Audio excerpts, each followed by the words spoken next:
Bom, vamos começar nossa aula 5 de grupos e corpos.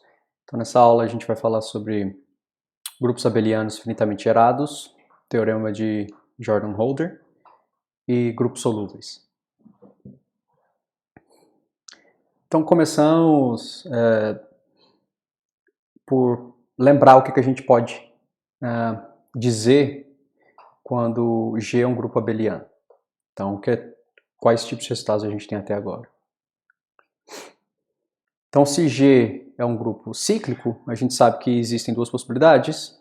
A primeira, a ordem de G é infinita, e nesse caso G vai ser isomorfo a Z, ou a ordem de G é finita, e nesse caso o G é isomorfo a algum Zn. Outro caso que a gente sabe é que se a ordem de G é um número primo, então G necessariamente tem que ser isomorfo a algum Zp. Também provamos que se o MDC entre M e N, dois inteiros, for igual a 1, então existe uma decomposição de Zm vezes N como sendo o produto direto externo de Zm com Zn. Tá? Então isso aqui é uma coleção de alguns resultados que a gente provou até agora, né? Nessa aula a gente vai ver que muito mais do que esses três resultados pode ser dito. A gente vai provar, em particular, que se G é abeliano e finito, então G vai ser isomorfo a um produto direto externo de cópias de Zp elevado a algum inteiro. Tá? Então esses P's são números primos que não necessariamente têm que ser distintos entre si. Tá? Então poderia, por exemplo, ter Z2, Z2 ao quadrado, Z2 ao cubo aparecendo no mesmo produto direto aqui. Ok. Então, antes de provar isso, a gente vai precisar de vários conceitos e resultados intermediários. Então, vamos começar com a definição desse conjunto. Então, para um conjunto X, um subconjunto de G, a gente vai definir o X entre esses parênteses angulados aqui, como sendo o conjunto de todos os produtos de elementos de X e seus inversos. Tá? Então vamos pegar todo o produto possível de elementos de X e seus inversos. E vamos considerar o conjunto de todos esses produtos. Então isso é o que a gente denota por X entre parênteses angulados. Proposição. Esse conjunto ele é o menor subgrupo de G que contém X. Tá? Primeiro passo, a gente tem que ver que esse conjunto de fato é um subgrupo. Então, obviamente, aqui a gente está interessado no caso X não vazio, né? No caso X for vazio, a gente pode definir esse conjunto como sendo a identidade.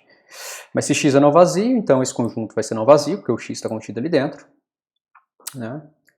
E dados dois elementos G e H em X, então a gente pode escrever o G como sendo esse produto, o H como sendo esse produto, e, portanto, o H-1 a gente sabe que vai ser dado por esse produto. Então, a gente inverte a ordem e coloca o negativo nos expoentes, né? E como esses elementos estão em X, cada um desses GIs e desses HJ são elementos de X por definição. Né? Logo, se a gente fizer G vezes H-1, a gente vai ganhar esse produto, que, de novo, é um elemento de X, porque esse aqui é simplesmente um elemento desse conjunto que a gente definiu, que é produto de elementos de X com seus inversos. Pela primeira aula, a gente sabe que isso implica que esse conjunto é um subgrupo de G, tá bom? Agora, se H é um outro subgrupo qualquer e X está contido em H, então obviamente o H vai conter todos os inversos dos elementos de X e todos os produtos de elementos de X. Então, obviamente, esse conjunto vai estar contido dentro de H. Logo, esse conjunto ele é o menor subgrupo que contém X. Então, a primeira parte a gente demonstrou que é subgrupo, e aqui, de fato, a gente acabou de demonstrar que ele é o menor deles. Então, a partir de agora, a gente vai chamar esse conjunto de subgrupo gerado. Subgrupo de X gerado por X. Subgrupo de X gerado por X. Tá? Então, esse conjunto vai ser simplesmente o subgrupo gerado por esse conjunto. Esses elementos de X vão ser chamados de geradores desse grupo, desse subgrupo. No caso em que x é finito, a gente diz que esse grupo aqui é finitamente gerado, tá bom?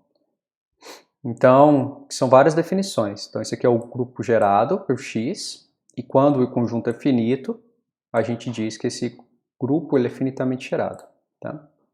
Então, em particular, todo grupo finito é finitamente gerado, porque a gente pode pegar o conjunto x como sendo o próprio G. E G, obviamente, vai ser igual ao subgrupo gerado por G.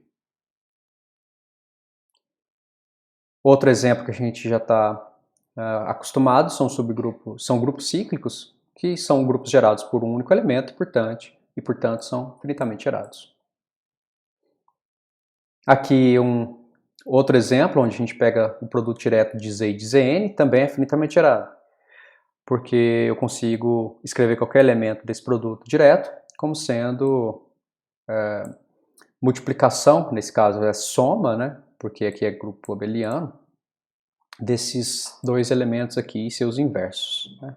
Então o inverso desse aqui é menos 1,0, o inverso desse aqui é 0,n-1. Né? Nem todo, então a gente acabou de ver exemplos de grupos que são de fato finitamente gerados, mas nem todo grupo ele é finitamente gerado. Tá? Então, por exemplo, Q, o grupo dos racionais com a soma, não é finitamente gerado. Tá? Então, de fato, suponha que fosse. Então, suponha que a gente conseguisse achar aqui um conjunto finito de elementos de Q que gerasse o Q, ou seja, que seria igual ao conjunto gerado por esses elementos, P1 sobre Q1 até Pn sobre Qn. Né? Então, todo o Rzinho de Q seria somas desses caras, né? Onde deles e do inverso deles, que nesse caso é o negativo, certo? Porque esse aqui é um grupo abeliano, com o produto é a soma, então o inverso é o negativo dos elementos. Então esse Rzinho seria igual a um K1 vezes esse elemento, até um Kn vezes esse elemento. Esses Ks aqui são elementos de Z. Aqui a gente pode tirar o mínimo, múltiplo comum, e portanto todo elemento R de Q seria escrito dessa forma. Então seria, em particular, um número racional cujo denominador está fixado sempre. É o produto do Q1 até Qn. Então, seja agora P um número primo que não divide nenhum desses QIs. A afirmação é que esse 1 sobre P ele não pode ser escrito dessa forma. Mas 1 sobre P é um elemento de Q e, portanto, a gente teria uma contradição. Né? 1 sobre P não seria um elemento de Q, porque a gente está assumindo que Q é finitamente gerado por esses elementos. Por que 1 sobre P não é gerado por esses elementos? Porque se ele fosse, ele seria dessa forma. Então a gente teria 1 sobre P igual a essa expressão. Mas isso aqui acontece, em particular, implicaria que o P tem que dividir esse produto. Né? Mas a gente tomou o P, um elemento que um primo que não divide nenhum desses caras aqui. Então ele não vai dividir esse produto também. Logo a gente tem uma contradição. Né? Então o Q não pode ser finitamente gerado, porque se fosse, a gente conseguiria construir um número racional que não é escrito dessa forma, ou seja, que não é gerado por esses elementos. Ok.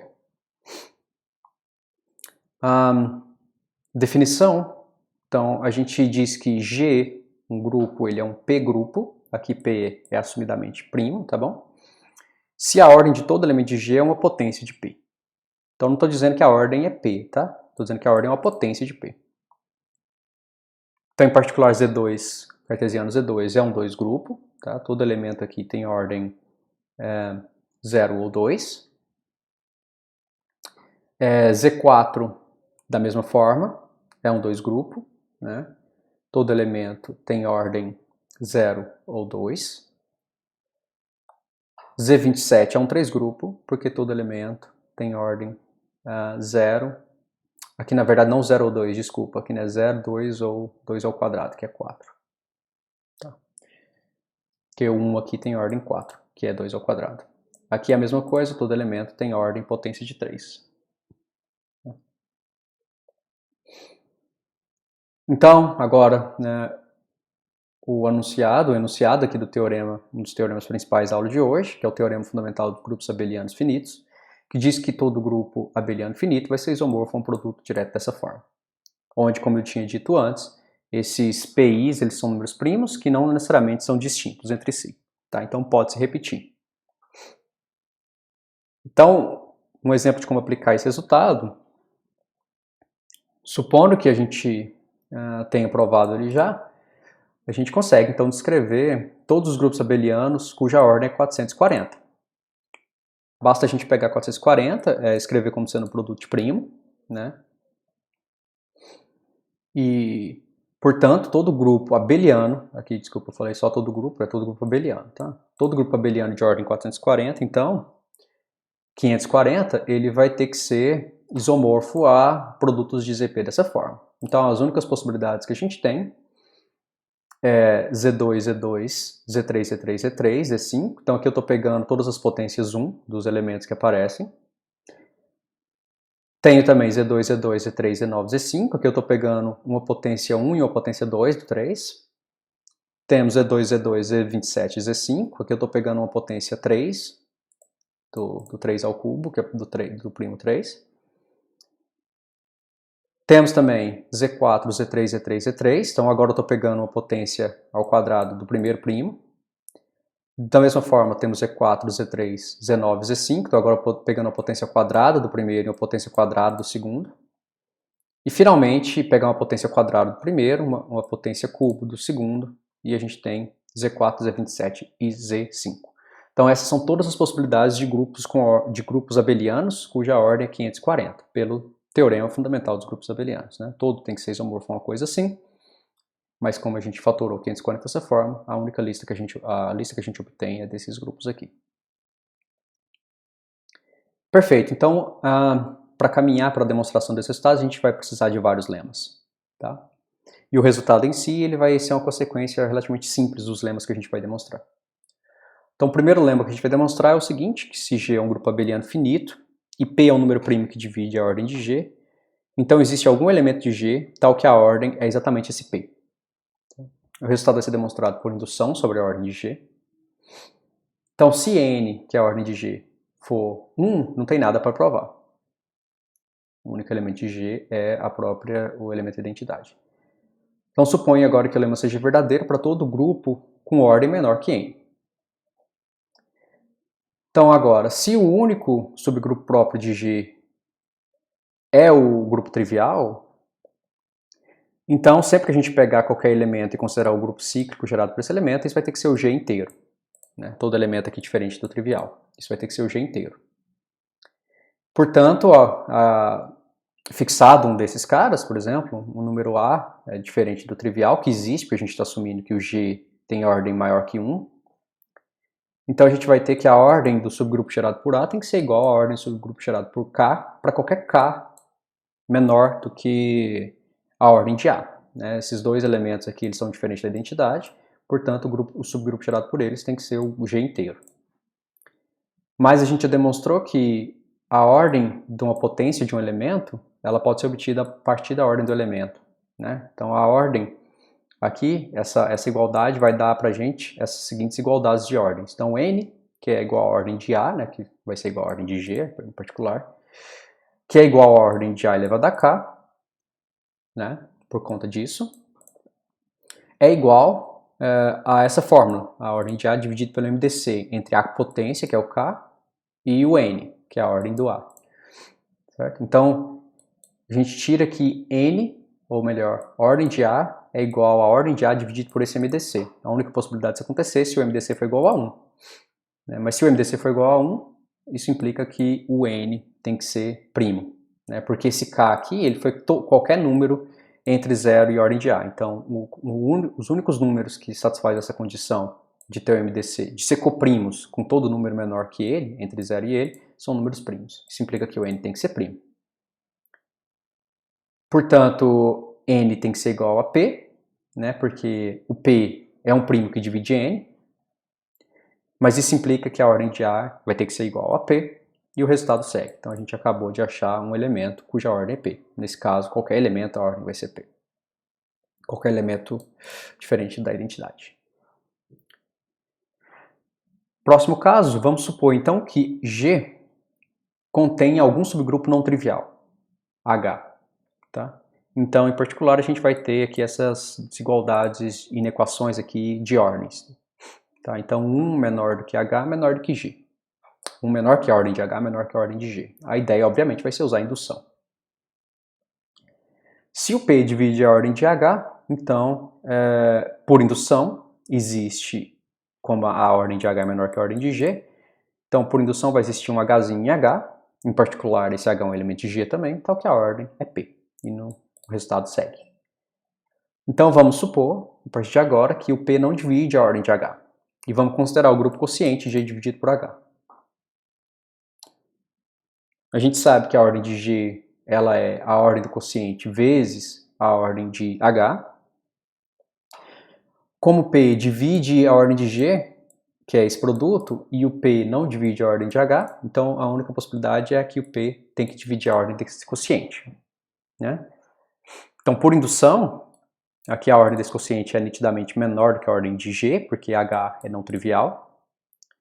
Então, vai existir um elemento do quociente, que eu vou chamar de AH, A vezes H, tal que a ordem desse cara é justamente P.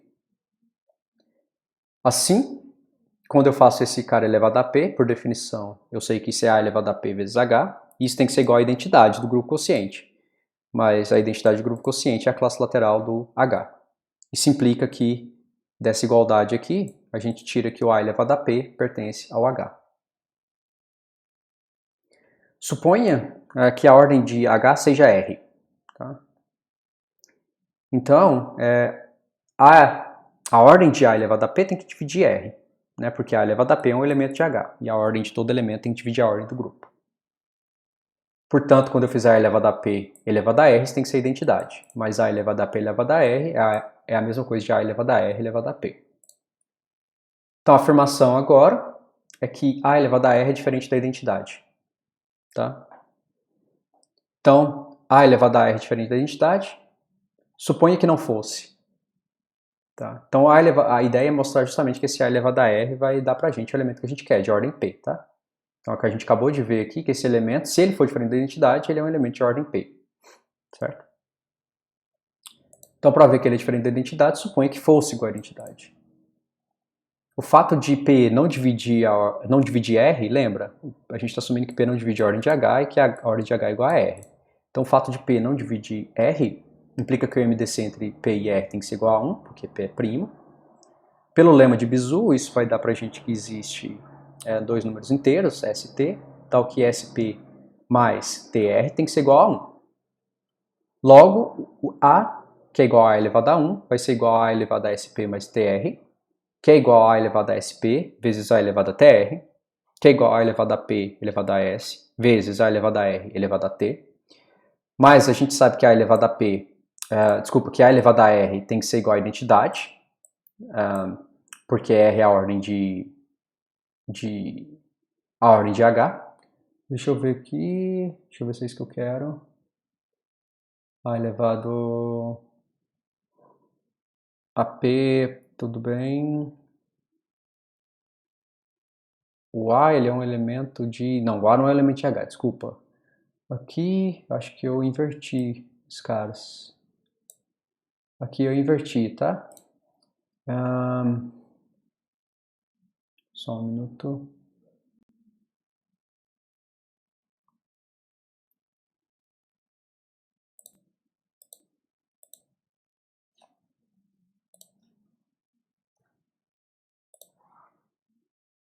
Claro, desculpa, viajei aqui. É porque a gente está assumindo que A elevado a R é E. É justamente essa contradição.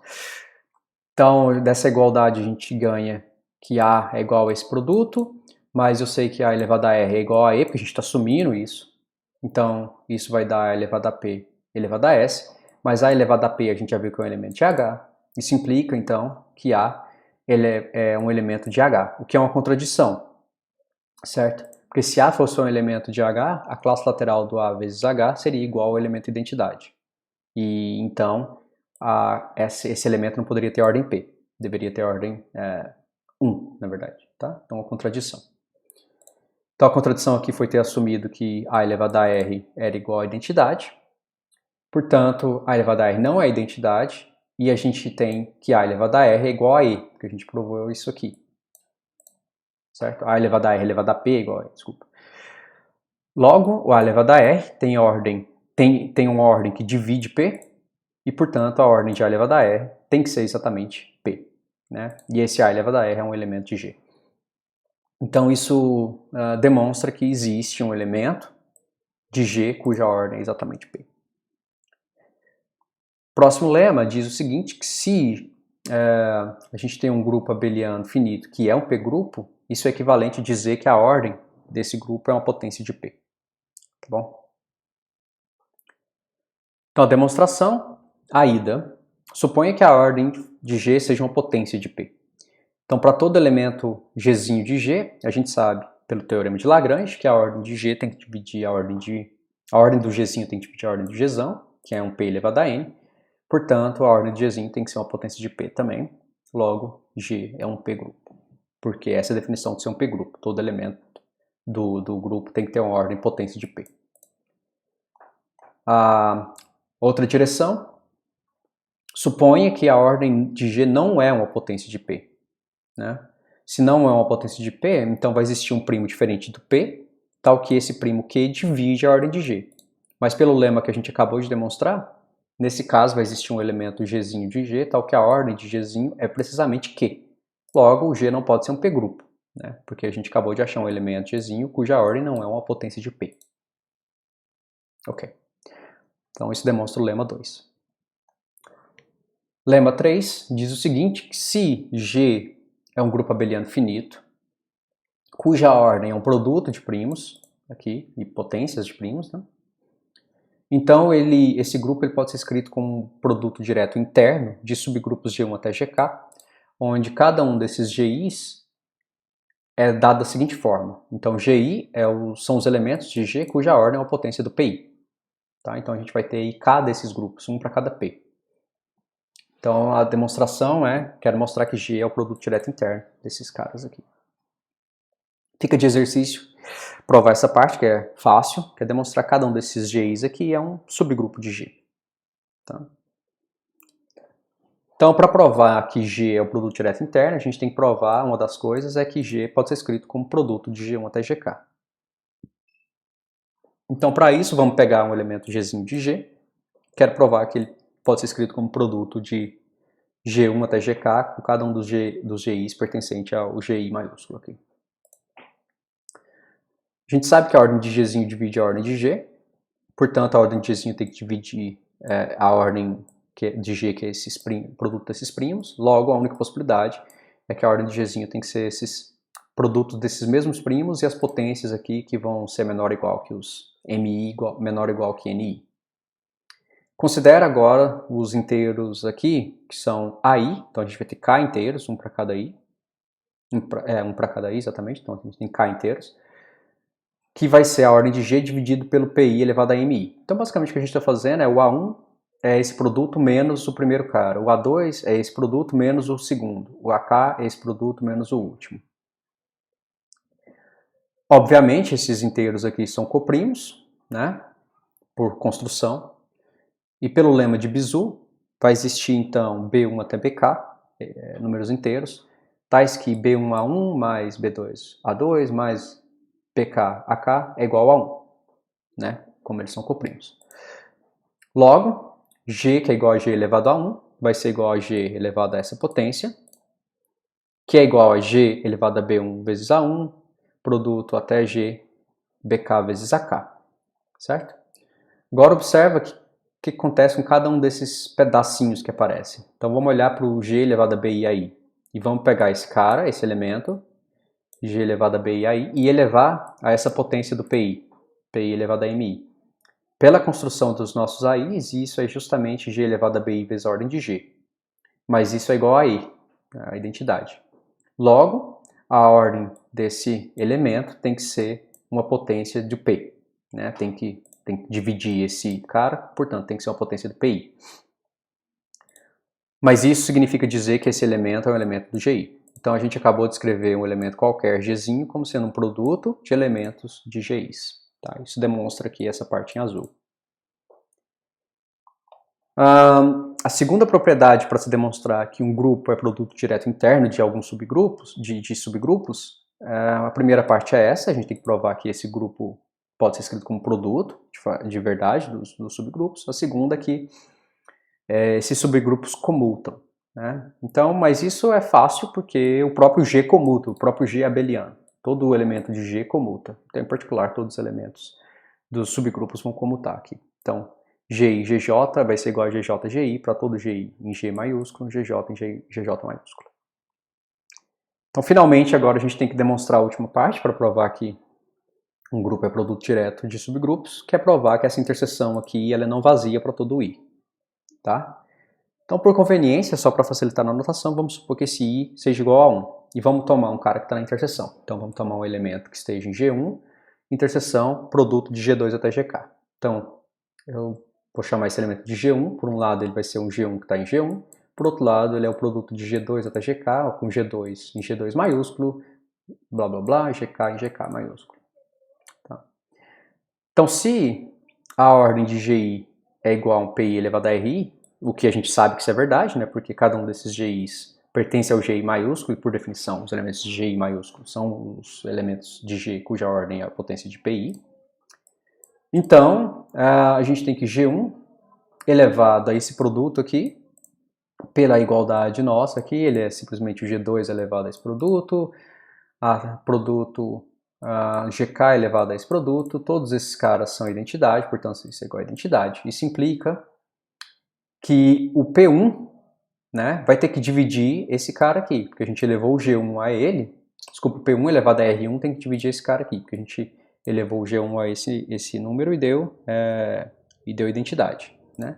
Então P1 elevado a R1 tem que dividir esse cara, mas a única possibilidade disso acontecer, como esses primos são distintos, é se o R1 tem que ser igual a 0, esse cara tem que ser 1, isso aqui tem que ser 1, o R1 tem que ser igual a 0. Mas se o R1 vai ser igual a 0, isso implica que o G1 tem que ser igual a E.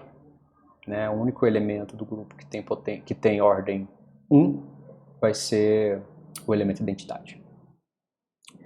Perfeito. Isso demonstra, então, que G é o produto direto desses subgrupos. Né? A gente provou, se vocês olharem na prova de produto direto, interno e externo, essas condições aqui são justamente as condições que diz pra gente que um grupo é o produto direto interno de subgrupos.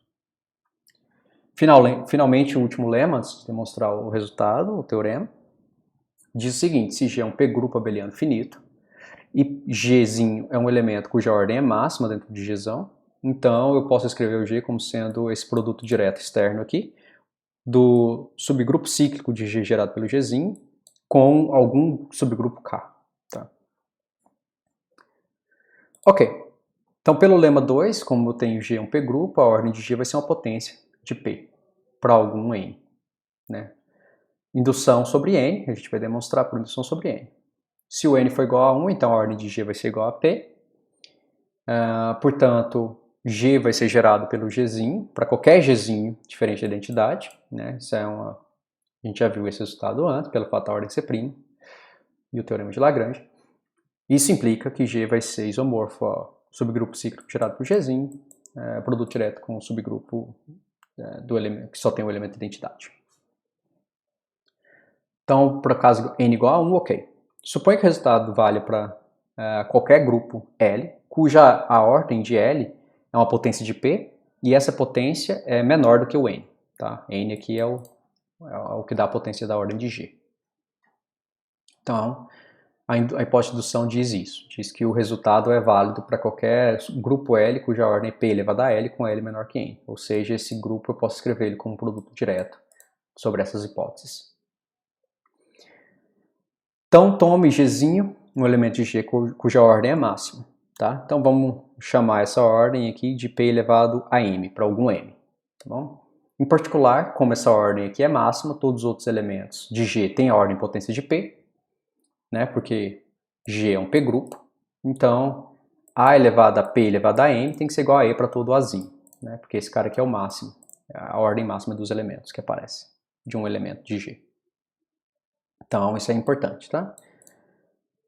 Se o G é gerado pelo Gzinho, não tem nada para fazer. A gente vai ter que o G é isomorfo ao grupo cíclico gerado por G, produto direto com o grupo identidade, grupo trivial.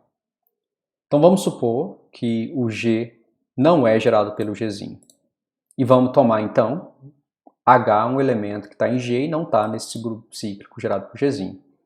De forma que esse Hzinho tem ordem mínima de todos esses elementos. Tá? Vamos definir por H maiúsculo o subgrupo gerado por esse Hzinho. Então, Hzinho é um elemento que está em G e não está no grupo cíclico gerado pelo Gzinho de ordem mínima. Tá bom? Então, Hzinho tem ordem mínima aqui. A afirmação que a gente vai demonstrar é que Gzinho, o grupo cíclico gerado por Gzinho em interseção com H, é o grupo trivial. Suponha que a gente tivesse já esse resultado aqui, que a ordem de H é igual a P. Suponha que isso fosse verdade. Se a ordem de H fosse igual a P, então essa interseção, Gzinho com H, ele é um subgrupo de H, certo? Mas isso implica que a única possibilidade, então, né, porque esse aqui é um grupo de ordem prima, é que essa interseção ou vai ser o grupo inteiro ou vai ser o grupo trivial, certo? O grupo inteiro não pode ser porque isso implicaria que o Hzinho é um elemento do subgrupo gerado por Gzinho, que não pode, por construção. Logo, essa interseção tem que ser o subgrupo trivial. Aqui tá faltando, aqui não é, tá faltando interseção, tá? Aqui é o Gzinho interseção com H igual ao trivial. Então, assumindo que a ordem de H fosse igual a P, esse resultado em vermelho seria verdade, foi o que a gente acabou de demonstrar. Então vamos demonstrar agora que a ordem de H de fato é P. Por construção de H, basta a gente construir um elemento de G cuja ordem é P. Né? Nota que essa ordem é a ordem mínima possível de um elemento de G, porque todos os elementos de G têm ordem potência de P, né? Por fato de ser um P-grupo, certo? Então, a ordem mínima possível de um elemento de G pode ter é P, de um elemento, obviamente, não diferente da identidade, né? E, por definição, o H foi construído como sendo o subgrupo gerado por um elemento de ordem mínima. Então, se a gente demonstrar que existe algum com ordem P, esse H, de fato, tem que ser gerado por esse cara. Então, note o seguinte, vamos notar aqui que a ordem de H elevado a P, né, a gente já demonstrou esse resultado em algumas aulas anteriores. Então, a ordem de H elevado a P é a ordem de H dividido por esse MDC, certo? Mas isso aqui é igual à ordem de H dividido por P, certo? Porque a ordem de todo elemento de G é uma potência de P, então esse MDC aqui é igual a P. Mas isso implica que a ordem de H elevado a P é menor que a ordem de H, né? A ordem de H elevado a P é a ordem de H dividido por P, então é menor que a ordem de H, certo?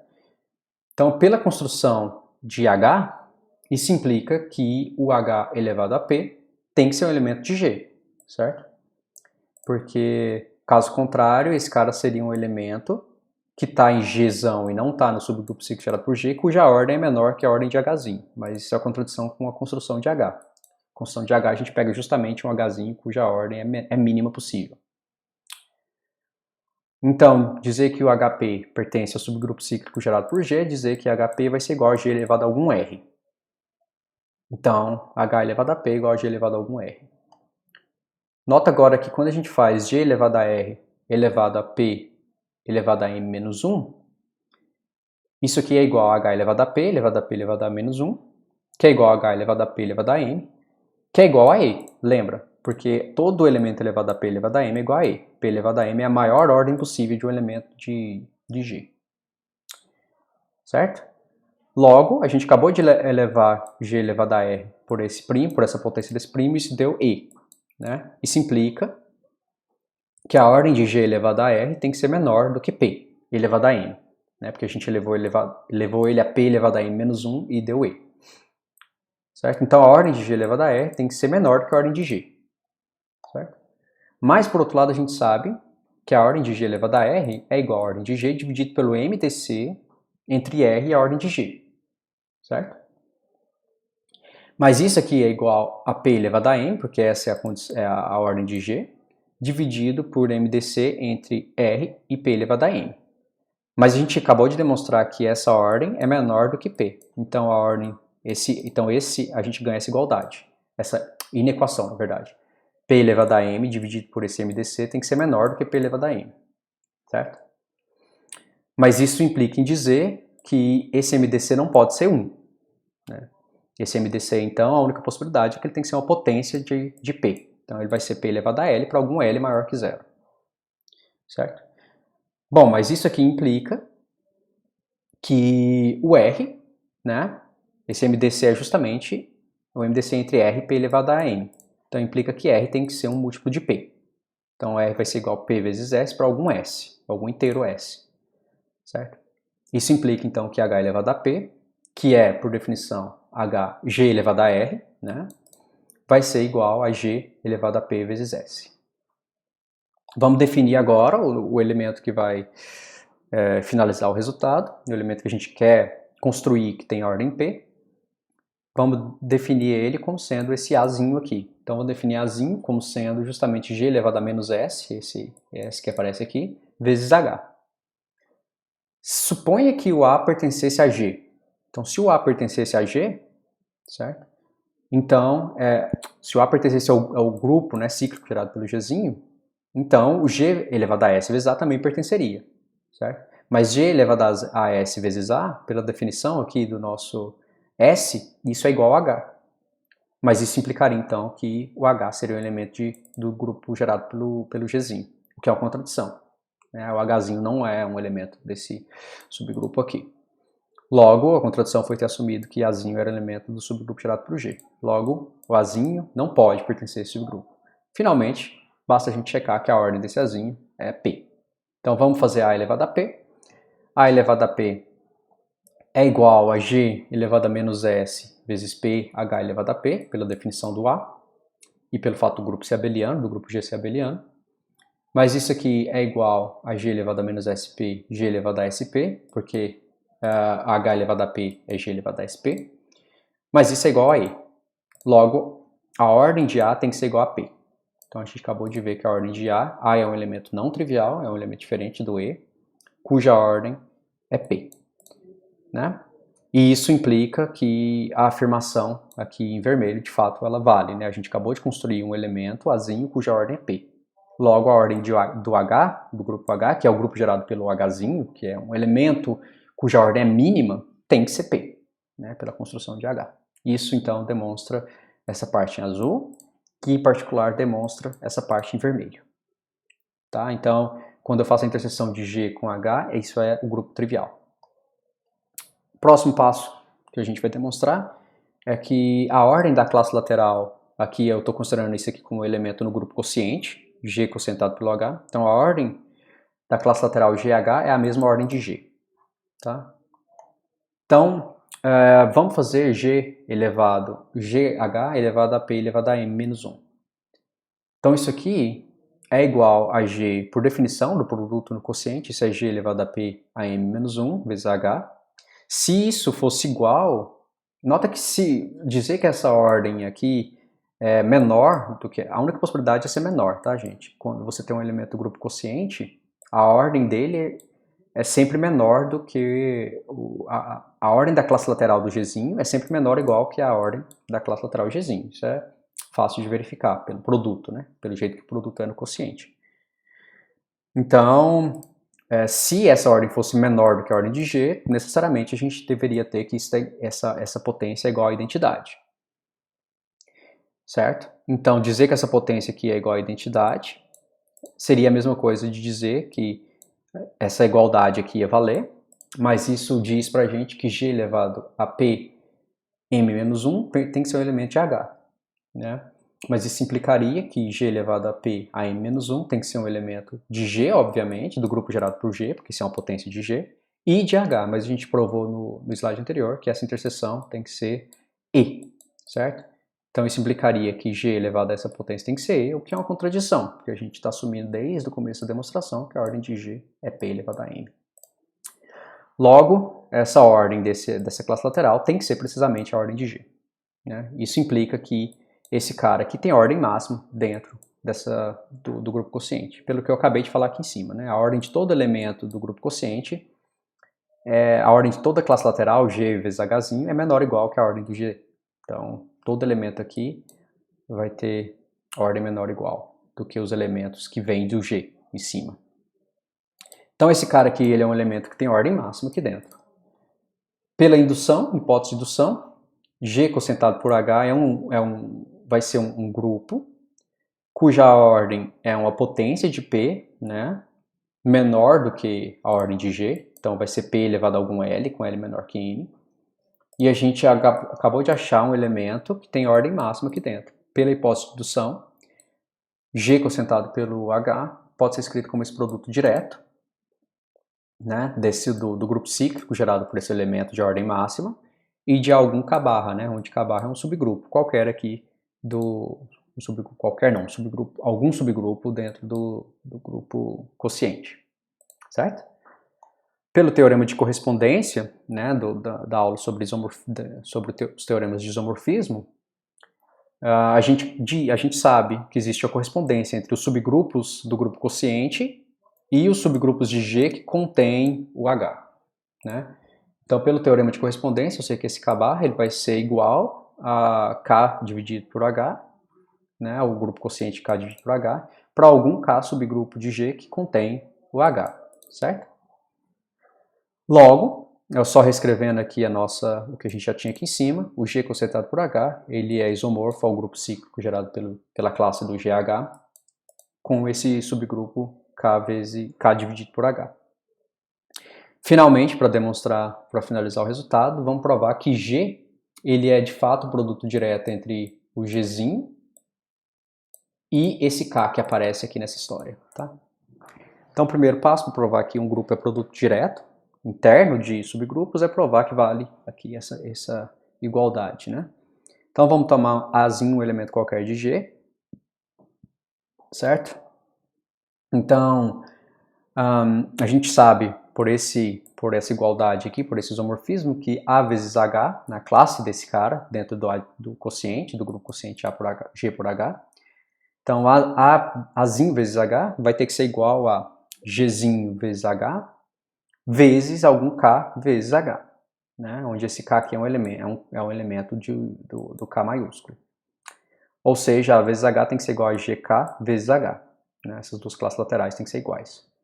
Mas isso significa dizer que A pertence à classe lateral do GK com H, mas isso aqui, esse cara está contido em GK, certo? Por quê? Porque H é um subgrupo de K, aqui pelo teorema de correspondência, certo?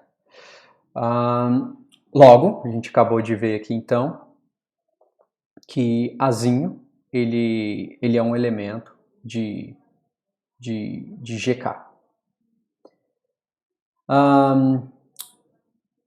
Tudo bem, exatamente, era isso que a gente queria demonstrar, né? Queria demonstrar que isso aqui era verdade. Que qualquer elemento de G podia ser escrito como um elemento do subgrupo gerado por G vezes um elemento do grupo K. Então aqui a gente pegou um elemento qualquer, que era o Azinho, e mostrou que esse Azinho ele vai ser, pelo fato do Azinho pertencer a esse cara, ele vai ser Gzinho vezes algum K. Ok, então provamos aqui o parte em azul. A segunda parte que a gente tem que provar é que essa interseção é só o grupo trivial. Então vamos pegar B, um elemento nessa interseção, certo? Então a classe lateral do B no grupo quociente, ele vai pertencer à classe lateral do G,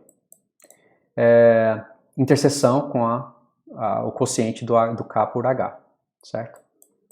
Mas isso aqui a gente sabe que é o grupo identidade, porque isso aqui é um produto direto. Então a interseção desses dois subgrupos aqui é só a identidade.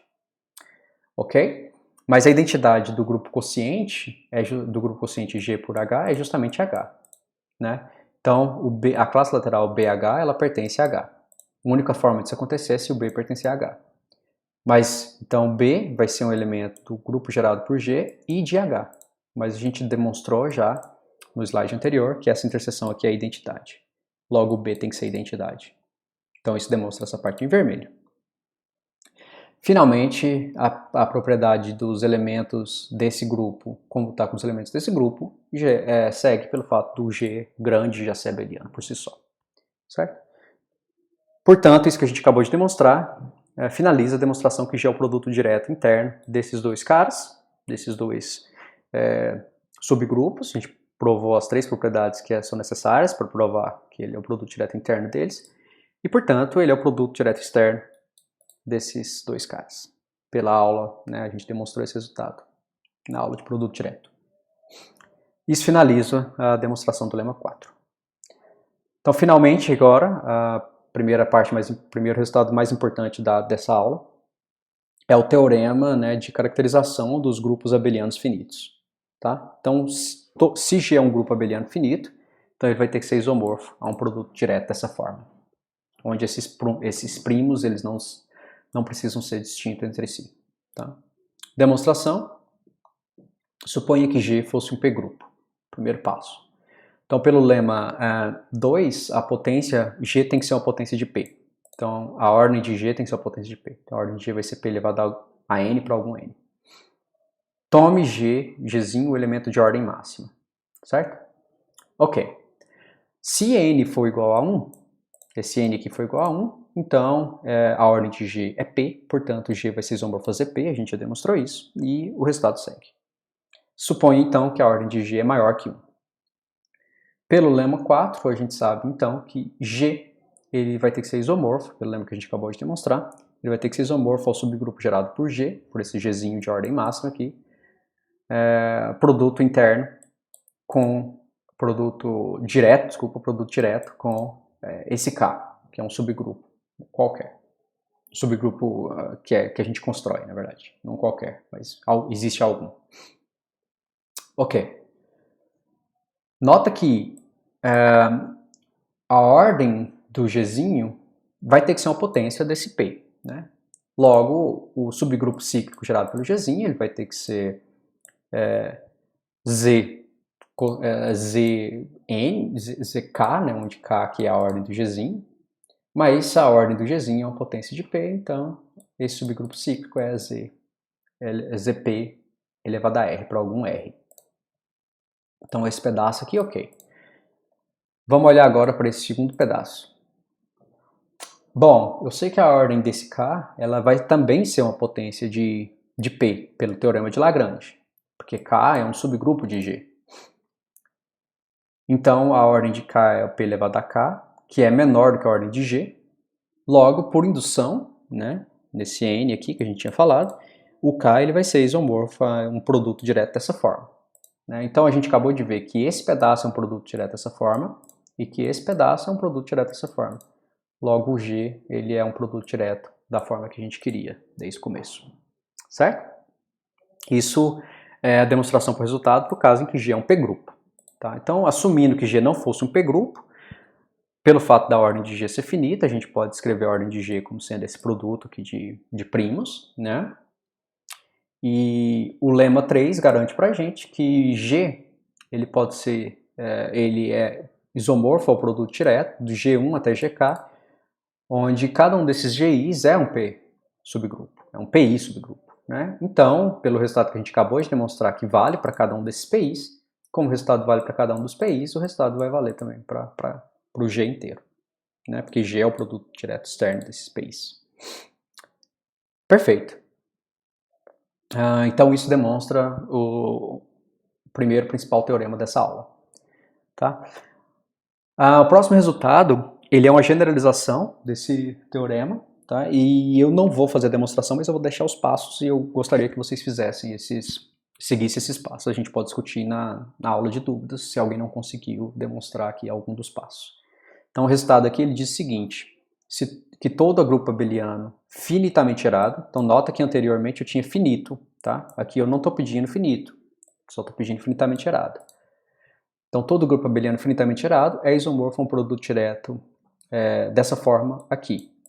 Então esse primeiro pedaço é basicamente o mesmo pedaço que aparecia no teorema anterior, mas agora a gente vai ter cópias de Z que pode aparecer nesse produto. Tá bom? Então a demonstração vai seguir desses seguintes passos aqui que eu vou enunciar agora. Então, como G é finitamente gerado, eu sei que vai existir K elementos, G1 até GK, que vai gerar o G. Então eu tenho essa igualdade. Se a ordem de G é finita, acabou pelo slide anterior, né, pelo teorema anterior. Então eu tenho um grupo abeliano finito, ele vai ser isomorfo a uma coisa dessa forma, e eu não vou ter nada, nenhum fator dessa forma cópia de Z. Então vamos assumir a partir de agora que a ordem de G seja infinita. Pelo fato do G ser abeliano, a ordem de G ser infinita implica que algum desses Gi's aqui tem que ter ordem infinita, certo? Então agora vamos provar o seguinte, fica de exercício provar esses passos, vocês provarem esses passos. Então o primeiro passo é provar que esse conjunto, que eu vou chamar de TG, que é o conjunto de todos os elementos de G cuja ordem é finita, é um subgrupo de G. Tá? Esse aqui é o subgrupo chamado subgrupo de torção. Bom? Então o primeiro passo prova que esse conjunto é um subgrupo de G. Segundo passo, prova que G quocientado por esse cara, nota que faz sentido, obviamente, porque G é um grupo abeliano, portanto todo subgrupo é normal, logo eu posso considerar o quociente. Então o segundo passo é provar que esse quociente é finitamente gerado. Tá?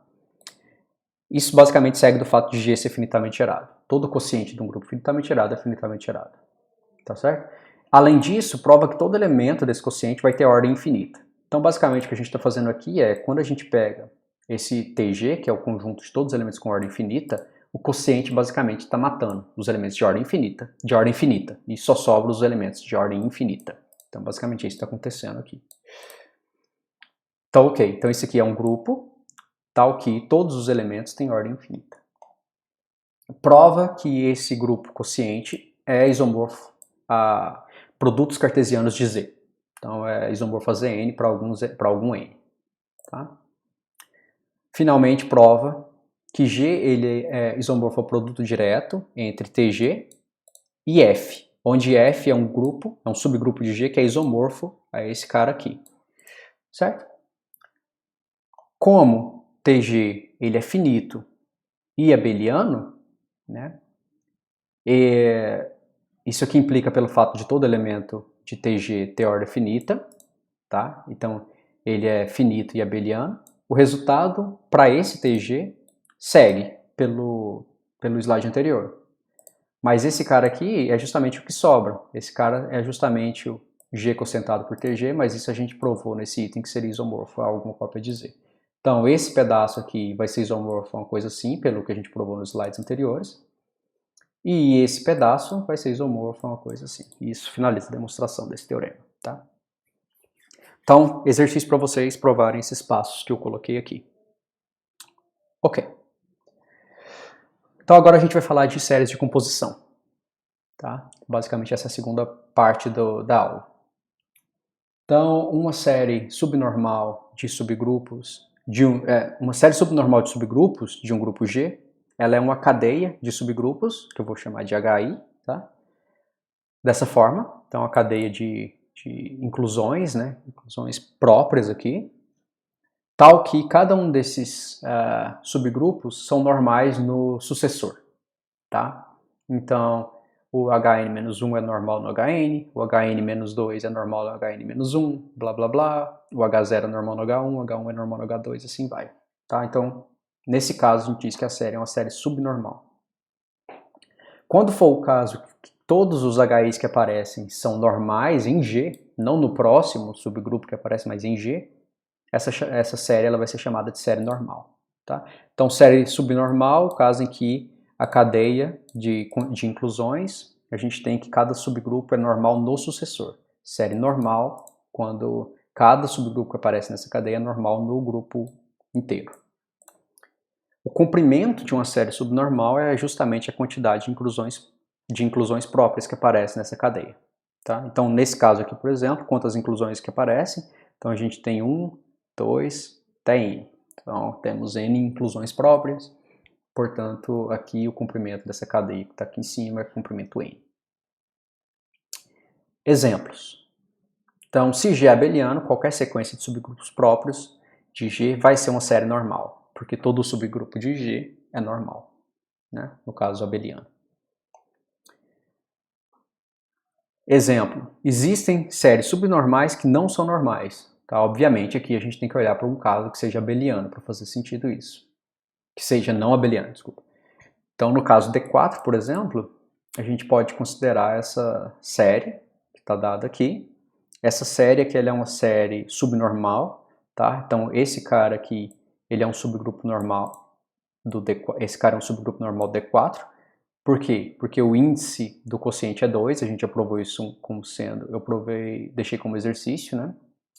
Se o índice é 2, se o índice de um subgrupo é 2, então esse subgrupo tem que ser normal. Então aqui D4 tem ordem 8, esse cara tem ordem 4, então o quociente aqui ele tem ordem 2, mas a cardinalidade do quociente é justamente o índice dado por esse cara dentro desse cara. Então esse aqui é normal. Esse aqui também é normal, pelo mesmo motivo, exatamente o mesmo motivo. Quando você considera esse grupo aqui, quocientado por esse grupo, ele vai ter índice 2, vai ter ordem 2, portanto o índice desse menor, nesse cara é 2, tá? Então, aqui eu tenho cada um dos subgrupos que aparece é normal no sucessor. Então é uma série subnormal. Contudo, esse subgrupo aqui, ele não é normal dentro de D4, logo essa série não é normal. Dadas duas séries aqui de subgrupos HI e KJ, séries subnormais ou normais, tanto faz, tais que cada grupo que aparece nessa primeira série também aparece nessa segunda, então é isso que está falando essa inclusão aqui. Então, nesse caso, a gente diz que essa série dos KJs é um refinamento da série dos HIs. Tá? Então, todos os HIs vão aparecer nessa série em algum lugar, mas pode ser que apareça mais grupos aqui dentro, aqui nessa série, dada pelos KJs. Como exemplo aqui, essa série, ela é um refinamento dessa série aqui. Por quê? Porque todos os subgrupos que aparecem nessa daqui também aparecem na de cima, só porque a de cima tem mais. Né? Então aqui eu tenho o 9Z, aqui eu também tenho 45, 45, 90, 90, 180, 180. Trivial, trivial. Só porque além disso aqui eu tenho o 3Z. Tá? Então aqui seria a série dos KJs aqui em cima, aqui seria a série dos HIs. Então o que a gente vai fazer é estudar as séries subnormais olhando para os quocientes consecutivos. Tá? Essa que vai ser a ideia. Então a gente vai estudar uma série subnormal aqui de subgrupos HI, olhando os quocientes HI mais 1 dividido pelo HI. Então a gente diz que duas séries subnormais elas são isomorfas se as seguintes condições equivalem. Primeira, os comprimentos dessa série são iguais, então basicamente está dizendo que a quantidade de subgrupos que aparece aqui é precisamente a quantidade de subgrupos que aparece aqui. E para cada i vai existir um JI, tal que o quociente HI mais 1 dividido por HI é isomorfo ao quociente HJI mais 1 dividido por, KJI mais 1 dividido por KJI. Tá? Então, o que isso aqui, essa propriedade está falando é o seguinte, que quando a gente considerar os quocientes consecutivos, se você considerar o conjunto, né, cujos elementos são esses quocientes consecutivos, eles vão ser iguais a menos de uma ordenação. Então, quando você considerar todos esses quocientes e todos esses quocientes, você vai conseguir reordenar esses caras aqui de uma forma que todo mundo vai ser isomorfo, né? Todo HI mais 1 dividido por HI vai ser isomorfo a algum dos quocientes que aparecem aqui nos KIs. Tá? Como exemplo, para visualizar o que está falando, a gente pode olhar para esse caso aqui. Então vamos olhar para o Z60, então a gente olha para essas duas séries aqui. Então Z60, grupo cíclico gerado por 3, grupo cíclico gerado por 15, grupo trivial. Da mesma forma, Z60, grupo cíclico gerado por 4, grupo cíclico gerado por 20, trivial. Tá? A afirmação é que essas duas séries aqui, elas são séries normais, obviamente, porque aqui é um grupo abeliano, e elas são isomorfas. Para checar que elas são isomorfas, eu tenho que olhar para os quocientes consecutivos e verificar que eles coincidem, né, uns com os outros, a menos de ordem. Então vamos olhar para os quocientes consecutivos da primeira série. Então eu vou ter Z60 dividido pelo grupo cíclico gerado por 3, isso vai ser isomorfo a Z3. Depois eu tenho esse próximo quociente, que é isomorfo a Z5. Depois eu tenho esse próximo quociente, que é isomorfo a o Z4. Tá? Nota que isso aqui é tudo dentro de Z60, tá, gente? Então por isso que aqui é Z4. Tá? Porque dentro de Z60 eu só tenho 0, 15, 30. Esses são os únicos múltiplos de 0, 15, 30 e 45. Esses são os únicos múltiplos de 15 dentro de 60. Então esses são todos os quocientes consecutivos que aparecem olhando para a primeira série aqui em cima. Então vamos olhar agora para a segunda. Então olhando para esse cara aqui, a gente vai ter Z4. Olhando para esse segundo aqui, a gente vai ter Z5. E olhando para esse último aqui, a gente vai ter Z3. Então nota que esses aqui, eles não são iguais, mas a menos de uma ordenação nesse conjunto de baixo, eles ficam sendo iguais, tá? Então eu posso colocar, por exemplo, esse cara no primeiro lugar, posso colocar esse cara, deixar onde ele está, e posso colocar esse cara no último lugar. Então daí sim eu vou ter que esses conjuntos aqui vão ser iguais nesse sentido, tá? Então é isso que está dizendo séries ser isomorfas. Não necessariamente os quocientes consecutivos vão ter que ser isomorfos. Então não necessariamente esse tem que ser isomorfo a esse. Mas esse vai ter que ser isomorfo a algum quociente consecutivo que aparecem aqui na série de baixo, assim, para todas. Uma série de composição vai ser uma série subnormal, onde os quocientes são simples. Tá? Então a gente vai olhar todos os quocientes consecutivos e checar se eles são simples ou não. Tá? Lembra que é a definição de um grupo simples, né? É um grupo que só admite o grupo trivial e ele próprio como subgrupo normal. Então uma série de composição é uma série cujos quocientes consecutivos são simples. E uma série principal é uma série normal cujos quocientes consecutivos são simples. Tá?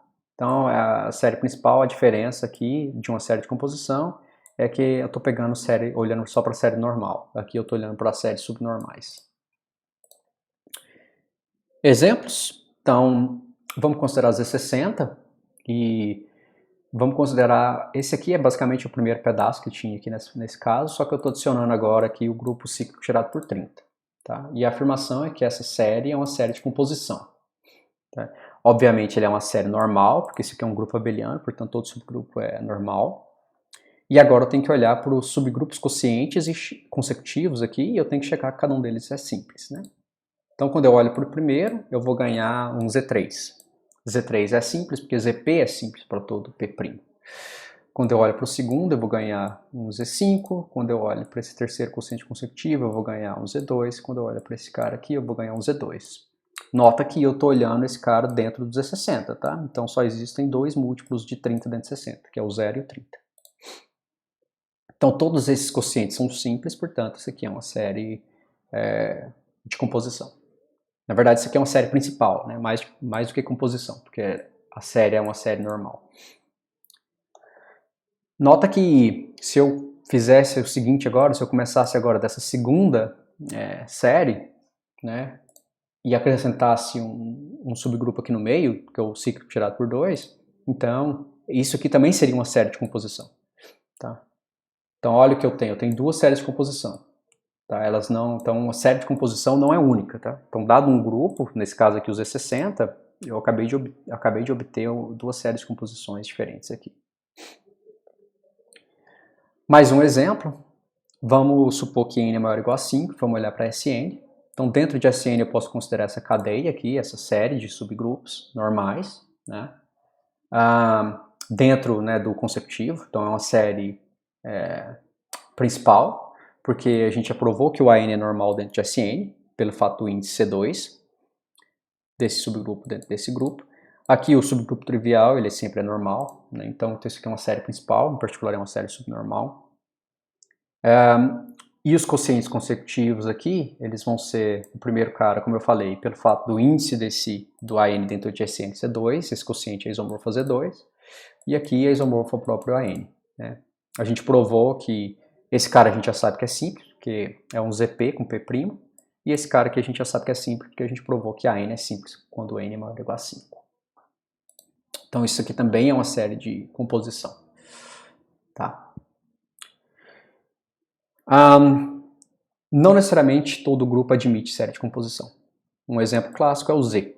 Tá? O grupo abeliano dos inteiros não admite série de composição. Por que isso acontece? Suponha que a gente tivesse uma série de composição. Então, vamos supor que a gente tivesse uma série dessa forma.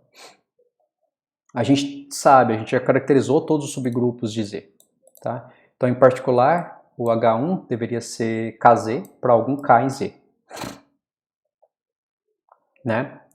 Mas daí a gente teria que o H1 dividido pelo H0 vai ser próprio KZ, porque o H0 é o grupo trivial.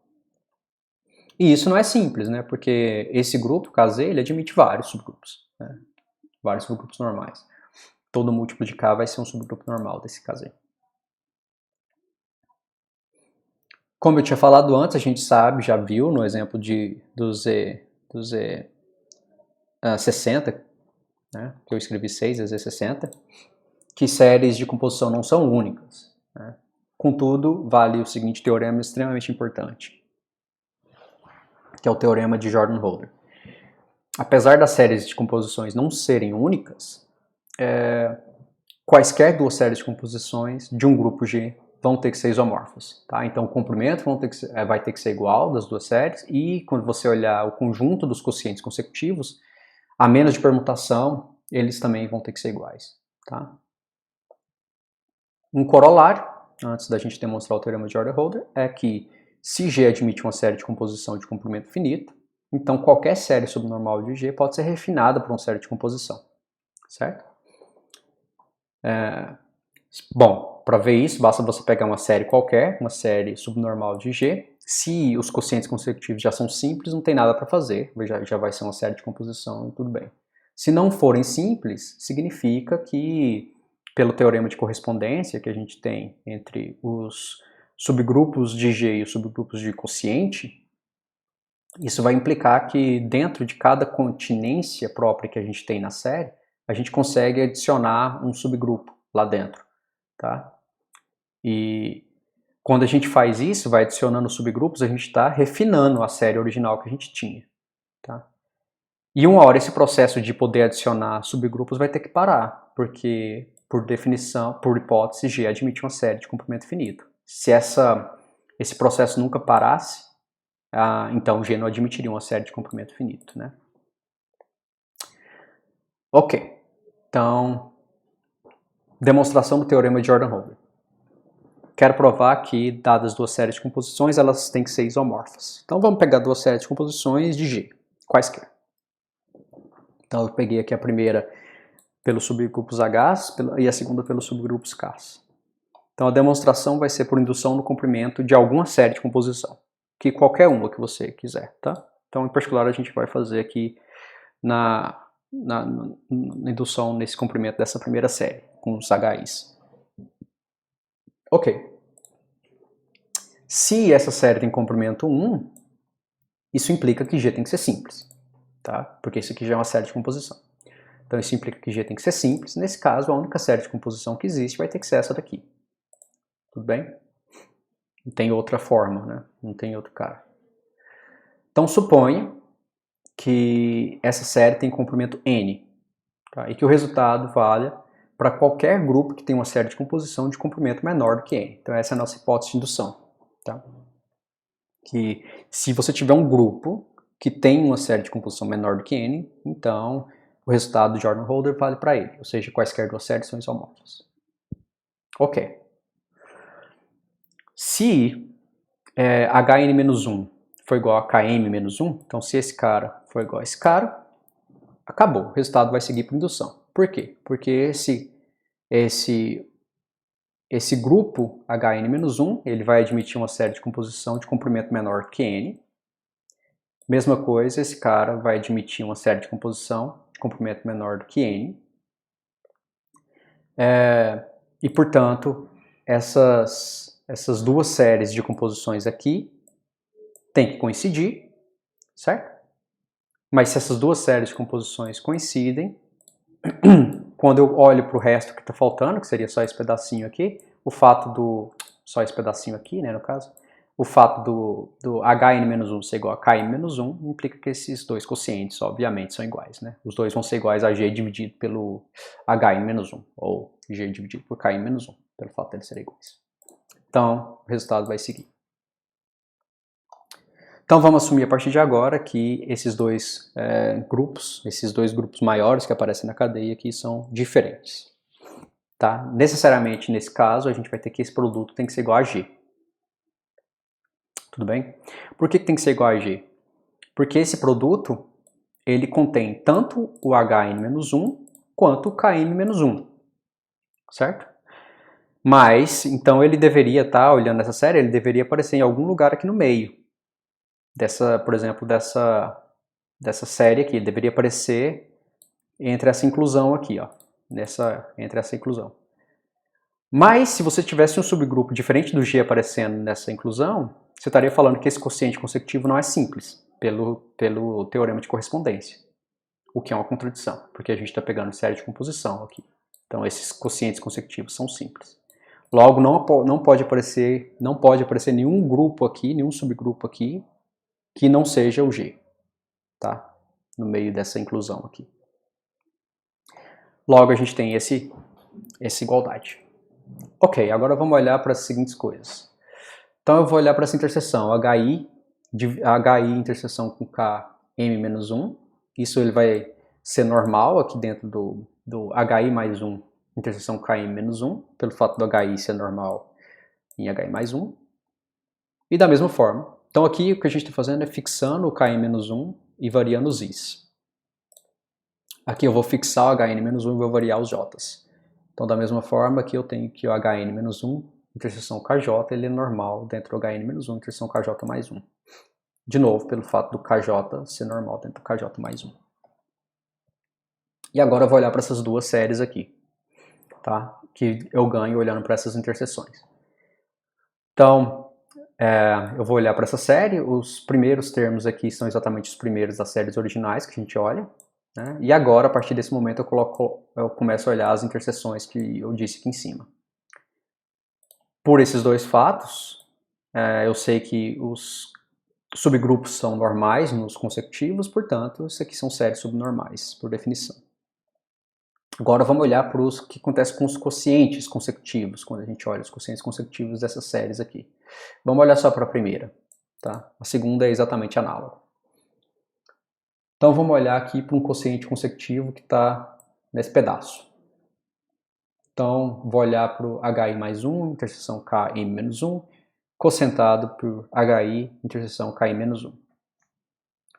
Isso aqui é igual, não estou fazendo nada demais nessa equação, só estou reescrevendo o cara que está aqui no quociente, né? Então isso aqui é HI mais 1, interseção KM menos 1, não fiz nada nesse primeiro termo, mas agora aqui eu vou colocar um HI duas vezes, só para ficar fácil de enxergar o segundo teorema do isomorfismo, tá? Então, obviamente, esse conjunto aqui é igual a esse conjunto aqui. Então, o segundo teorema do isomorfismo diz para a gente que esse quociente, então eu pegar esse grupo e multiplicar por esse grupo, quando eu olho para esse quociente, então faz sentido, porque o HI vai ser normal aqui dentro, é uma das propriedades do segundo teorema do isomorfismo que a gente provou. Esse quociente é isomorfo, precisamente esse cara aqui, tá? Então eu ganho esse isomorfismo. Bom, mas isso aqui, esse subgrupo é um subgrupo de HI mais 1 cocentado por HI, né? Porque esse pedaço aqui, ele está dentro de HI mais 1. HI está contido em HI mais 1 e essa interseção está contida em HI mais 1, então esse produto está contido em HI mais 1. Então isso aqui é um subgrupo normal dentro desse quociente. Mas eu sei, por hipótese, que esse quociente é simples, né? Por hipótese, porque eu estou olhando para a série de composições. Como esse quociente é simples e esse cara é um subgrupo normal dentro desse quociente, a gente tem duas possibilidades. A primeira possibilidade aqui é igual a tudo, ou seja, esse cara tem que ser igual a isso tudo. Então, nesse caso, em que a gente tem a igualdade, isso implica que esse cara aqui, implica que esse cara aqui tem que ser simples, né? Por quê? Porque isso aqui é igual a isso aqui, que é simples. Esse cara aqui é simples. Mas esse é isomorfo a esse. Então esse aqui tem que ser simples também. Beleza. Segunda possibilidade, como esse cara aqui é simples, é que esse quociente aqui tem que ser igual à identidade, ao grupo trivial. Então seria a segunda possibilidade, que esse cara é o grupo trivial. No caso em que esse cara é o grupo trivial, a única possibilidade disso acontecer é se esse cara aqui fosse igual à classe lateral do HI, mas isso é a mesma coisa de dizer que vale essa igualdade aqui, de HI mais 1, interseção K menos 1, igual a HI interseção KI-1, tá? Tô olhando aqui de novo essa igualdade, tá, gente? Tá? Dizer que esse cara aqui é o trivial é a mesma coisa de dizer que esse aqui é o trivial, que é a mesma coisa de dizer que esse aqui é o trivial. A única forma desse grupo concentrado por esse grupo ser o grupo trivial é se esses dois forem iguais. Foi só isso que eu fiz.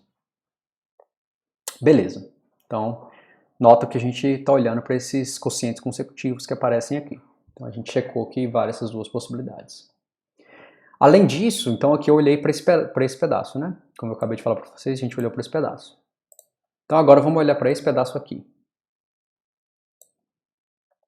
E ver o que a gente ganha. Quando a gente olha para esse pedaço, o que a gente vai ganhar é o seguinte. Então aqui eu quero fazer... deixa eu ver... Isso, exatamente. Então, primeira parte, lembra que a gente está assumindo essa parte em vermelho desde o começo. Então eu estou assumindo que esse produto é G, tá bom? O produto de HN-1, KN-1 é G. Então o fato desse produto ser G implica que quando eu fizer HN-1 cocientado por esse quociente, então olha que eu estou olhando para esse cara, ó, HN-1 cocientado por esse quociente, tá? Então quando eu faço HN-1 cocientado por esse quociente, eu posso aplicar o teorema do isomorfismo, né? O teorema do isomorfismo diz para mim que eu tenho esse isomorfismo aqui, então esse cara é isomorfo a esse cara, mas isso aqui é igual a G, porque a gente está assumindo isso, então isso aqui é igual a G cocientado por isso, né? Mas isso aqui é simples, né? Porque a série de casa aqui é uma série de composição, portanto todos os quocientes consecutivos são simples, tudo bem? Então isso aqui é simples. Então o que acabamos de verificar? Acabamos de verificar que quando eu olho para essa série, todos os quocientes consecutivos são simples.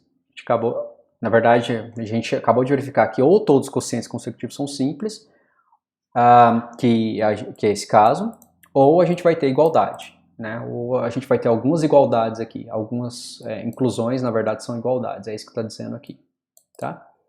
Então, quando a gente olha toda essa cadeia, duas possibilidades por essas inclusões. Ou elas vão ser próprias e o quociente é simples, ou elas vão ser igualdades e a gente está aqui, nesse caso, tá bom? Mas o que importa é que quando a gente deletar todas as igualdades que a gente tem naquela cadeia, o que a gente vai ter vão ser inclusões próprias, e nesses casos de inclusão própria, os quocientes consecutivos são simples, e a gente acabou de ver isso, né? Esse caso vale para o primeiro topinho, e aqui vale para os outros que sobrarem.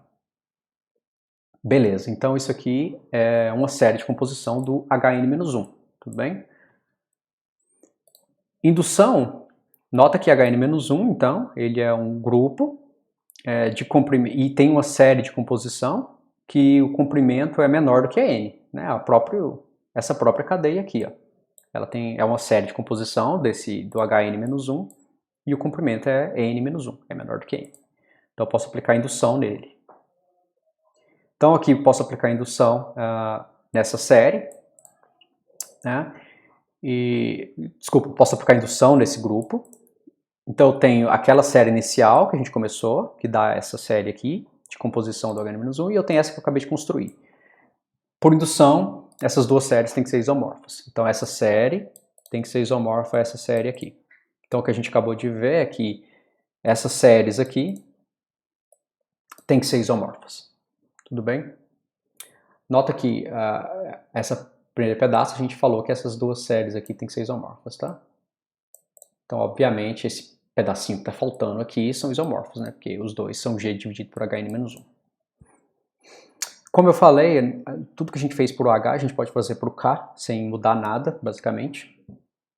E o mesmo argumento vai provar que essas duas séries aqui agora são isomorfas, tá? Então, do mesmo jeito, a gente vai aplicar a indução e ver que essas séries aqui são isomorfas. E, obviamente, esse pedacinho que está faltando, eles são isomorfos, né? Beleza, então, ok. Então a gente tem essas duas partes coloridas que são importantes aqui. Ok, agora vamos observar o seguinte nessas séries aqui, ó. Então vou olhar para essas duas séries, tá? A série dada pelos HIs e essas interseções, e pelos KIs e essas interseções. E olha para a parte destacada, tá? Então a parte destacada, eu posso aplicar indução nesse pedaço destacado. Pela essa coisa anterior, o slide anterior, eu estou olhando só para esse pedaço, tá, gente? Eu estou olhando para esse pedaço e para esse pedaço aqui. É só isso que eu estou olhando lá embaixo, ó, na parte destacada. Mais nada. Tá? Como isso aqui tudo é uma série de composição, né? Então esse pedaço aqui também é uma série de composição para esse grupo do topo. E a mesma coisa, esse pedaço aqui é uma série de composição para esse grupo do topo. Tá? Então é isso que eu estou fazendo. Então, como esses dois caras coincidem, então eu tenho duas séries de composições para esse mesmo grupo. Pela hipótese de indução, essas séries destacadas elas têm que ser isomorfas. Né? Então, esse pedaço em vermelho aqui, elas são isomorfas. Ou seja, tem o mesmo comprimento e todos os quocientes consecutivos que aparecem aqui vão coincidir. Né? Agora vamos olhar para esse pedaço que fica faltando aqui. Ó. Se eu verificar que esse pedaço que está faltando tem os quocientes consecutivos também iguais, acabou o resultado, está demonstrado. Porque o pedaço em vermelho já segue por indução, esse pedaço vai seguir por que a gente vai checar. Então vamos checar os pedaços que faltam. Vamos olhar para a primeira série e vamos olhar para os quocientes consecutivos que aparecem. Nota que eu não preciso olhar para os quocientes consecutivos que aparecem aqui, porque esses eu já sei que são iguais a esses aqui.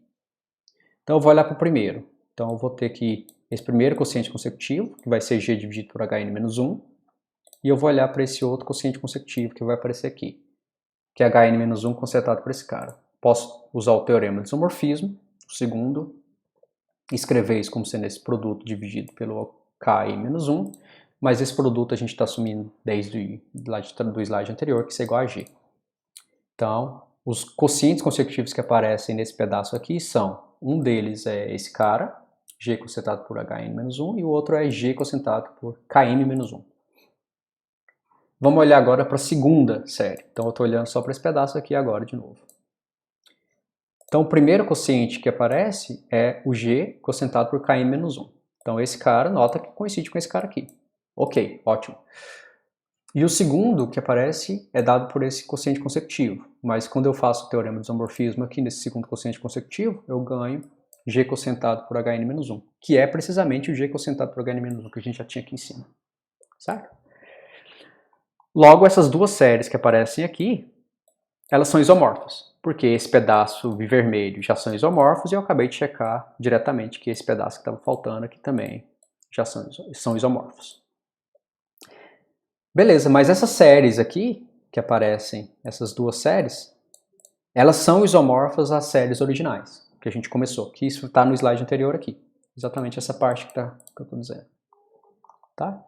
Então esse aqui é isomorfo à série original dos HIs e esse aqui é isomorfo à série original dos KIs. Então, por transitividade de isomorfismo, a série original dos HIs vão ser isomorfas, é isomorfa a essa, que a gente acabou de checar que é isomorfa a essa, mas essa é isomorfa à série original dos KIs. Então a série original dos HIs é isomorfa à série original dos KJs. Certo? Isso demonstra o resultado. Ok. Então isso é o teorema de Jordan-Holder, tá? Então é bastante importante esse teorema, tá? A gente vai ver, por exemplo, quando falar de grupo solúvel no próximo slide, a gente vai usar um pouco de grupo solúvel lá em teoria de Galois, então a gente usa série de composições para provar, por exemplo, que alguns grupos não são solúveis. Ok, então eu quero falar agora de grupo solúvel, tá? Aqui vai ser uma breve introdução básica de grupo solúvel.